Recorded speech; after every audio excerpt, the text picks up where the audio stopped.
What happens when an unstoppable force enters a space that's used to playing by its own rules? Well, Caitlin Clark has shown us exactly that. These other players, and reportedly, it's a race thing, that many black women inside the WNBA are resentful that this white woman came in and is getting all this attention.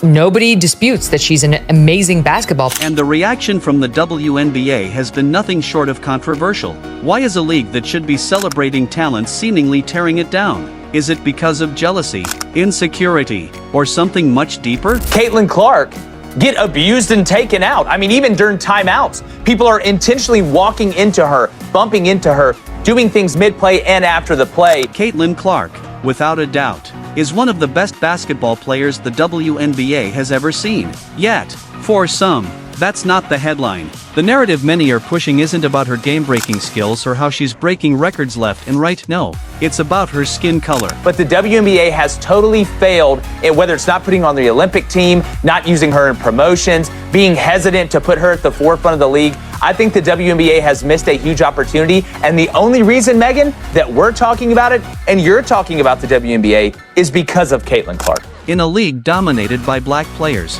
some claim that Clark's success is because she's white, and that resentment has crept into the locker rooms, the courts, and even into media coverage. The way Caitlin Clark plays basketball has to be respected, and sooner or later, the dam is going to break. In the WNBA, what matters more, money or your feelings? Because we can look around the league and see the same.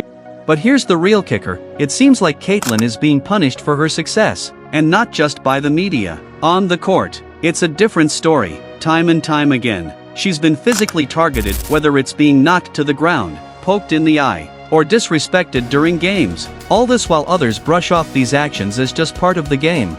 Ask yourself, where's the pretty privilege everyone talks about when it comes to Caitlin? How does constantly getting fouled, ignored, or worse, somehow amount to privilege? The truth is, Clark's facing hostility not just for her skills but for defying expectations. She's a white woman thriving in a space many believe belongs solely to others, and that seems to be the real issue here. What's worse is the WNBA's silence. Time and again, the league has failed to put her on their promotional front, hesitated to fully embrace her, and stayed quiet while she faces abuse both on and off the court. The question we need to ask is, why? Why isn't the WNBA celebrating the very player who's helping to revitalize a league that has struggled with viewership and relevance? The answer might be uncomfortable, but that doesn't make it any less true. Caitlin Clark is tearing it up on the court, but instead of applauding her efforts, some players and even fans are busy sulking in their own resentment. It's as if Clark's success is seen as a threat, a disruption to the established order, rather than something to be celebrated. Take the incident with Dejonae Carrington.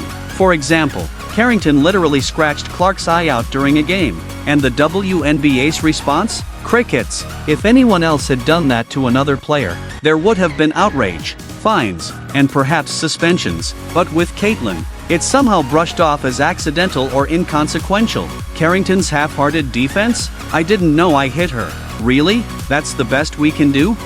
And it doesn't stop there. On multiple occasions, Clark has been bumped into, fouled, or outright ignored by her competitors. And yet, when she responds with grace, keeping her composure, she gets no credit. If anything, she's painted as the villain.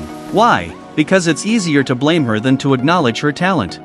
What's truly laughable is the hypocrisy. Some players and analysts have gone as far as to frame her success as a result of white privilege or pretty privilege. Forget that she's breaking records at an insane pace. Forget that she's dropping 35 points in a game like it's nothing. Forget that she's shattering rookie records and single-handedly bringing attention to a league that desperately needs it. No, for some, it's easier to say she's successful because of her looks or race.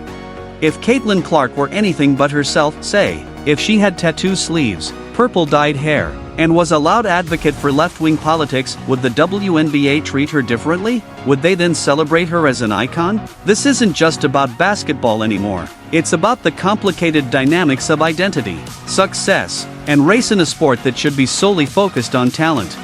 It's almost as if the WNBA is more concerned with preserving a particular narrative than celebrating the incredible athlete they have in Caitlyn. And that's what's truly embarrassing. You'd think a league struggling to maintain relevance would jump at the chance to celebrate a player bringing in thousands of new fans. But instead, they're tripping over themselves to keep her in the background. This brings us to the bigger question: what is the WNBA really about? If it's about promoting women's basketball, then Clark should be the face of the league. If it's about talent and growth, they should be throwing her a parade. But instead, the silence is deafening. The WNBA's leadership, from Kathy Engelbert to Adam Silver, has failed. Instead of standing up for one of their brightest stars, they're hiding behind excuses, hoping the issue will blow over. But it won't. The double standards are obvious. If Clark had done what Carrington did, the media would have crucified her. Yet, when it happens to Clark, there's barely a whisper. Where's the outrage? Where's the accountability? It's no secret that the WNBA has a complex relationship with race, identity, and representation. But at the end of the day, it's 2024. Talent, not skin color, should be the only thing that matters on the court. Clark's presence in the league is a game changer, but instead of embracing that change, many are pushing back, and it's costing the league its integrity. Consider Angel Reese. For instance, every time Caitlyn gets attention, Reese seems to pop up, stirring the pot, trying to ride Clark's coattails for her own relevance. It's almost comical. Rather than focusing on her own game, Reese seems more interested in tearing Clark down, turning every media moment into a drama-filled spectacle. That's not just petty, it's embarrassing. At the end of the day, the WNBA needs to wake up. If they want to survive, they need to stop tearing down the very players who are keeping the league alive. Instead of pushing Caitlyn into a corner because she doesn't fit their narrative, they should be putting her front and center.